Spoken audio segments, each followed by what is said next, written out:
Lord, patatagin mo ang aking pananampalataya. Ako po si Father Fiel Pareha at ito po ang ating segment, ang Daily Devotion, na kung saan tayo po ay magdarasal, magbabasa at magninilay kasama ng salita ng Diyos sa buong taon. Manalangin tayo. Sa ngalan ng Ama, ng Anak at ng Espiritu Santo. Amen.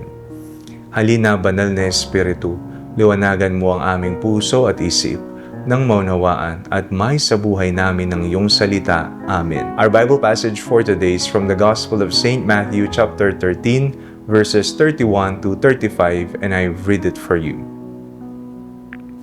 He put before them another parable.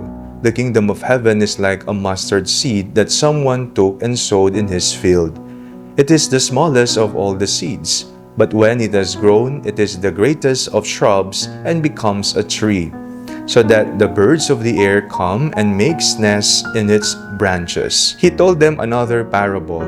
The kingdom of heaven is like yeast that a woman took and mixed in with 3 measures of flour until all of it was leavened.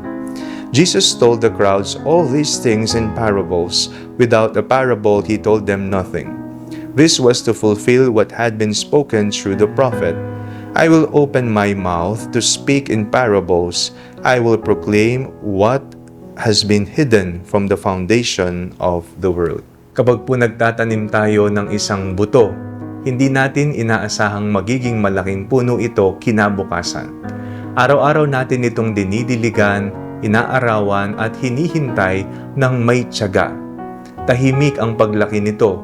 Hindi natin napapansin sa bawat araw, ngunit paglipas ng panahon, makikita nating malaki na pala ang pinagbago. Ganito rin po ang ating pananampalataya.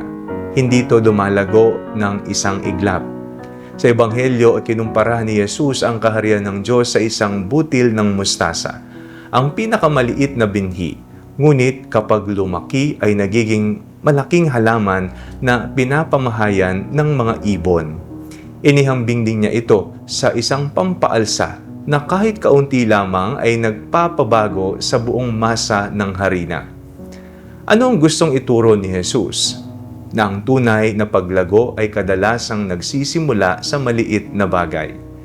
Hindi po tayo nagiging banal sa isang malaking himala. Lumalago tayo sa maliliit ngunit tapat na hakbang.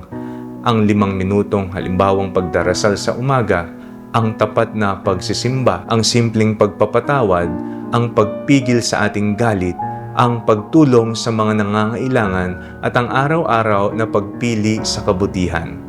Maliit man ang mga ito sa ating paningin, ginagamit ng Diyos ang mga ito upang unti-unting baguhin ang ating puso. Minsan po nadidismaya tayo sa ating sarili dahil pakiramdam natin ay mabagal ang ating paglago. Parang paulit-ulit pa rin po ang ating mga kahinaan. Ngunit ipinapaalala sa atin ng Ebanghelyo na ang Diyos ay hindi nagmamadali. Siya ay isang mabuting magsasaka, marunong siyang maghintay habang nananatili tayong nakakapit sa Kanya. Siya ang nagpapalago ng binhing Kanyang itinanim sa ating mga puso. Huwag po nating maliitin ang maliit na gawa ng kabutihan. Ang isang mabuting salita ay maaring magbigay ng pag-asa sa isang nalulungkot. Ang isang ngiti ay maaring magpagaan ng loob sa isang tao.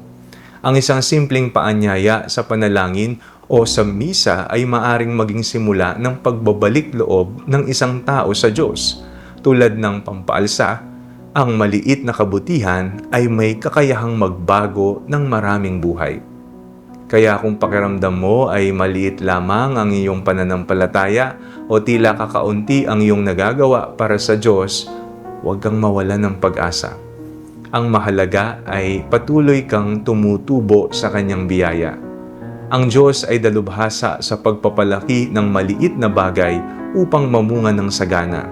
Ang pananampalatayang lumalago ay hindi nasusukat sa bilis ng pagbabago, kundi sa katapatan sa maliliit na hakbang araw-araw. Kapag ang Diyos ang nagpapalago, ang maliit na binhi ngayon ay maaring malaking pagpapala bukas. Manalangin tayo. Panginoong Hesus, salamat sa binhi ng pananampalatayang iyong itinanim sa aming puso. Tulungan mo kaming maging tapat sa maliliit na bagay at magtiwala na ikaw ang magpapalago nito sa iyong tamang panahon. Amen. Sa ngalan ng Ama, ng Anak at ng Espiritu Santo. Amen.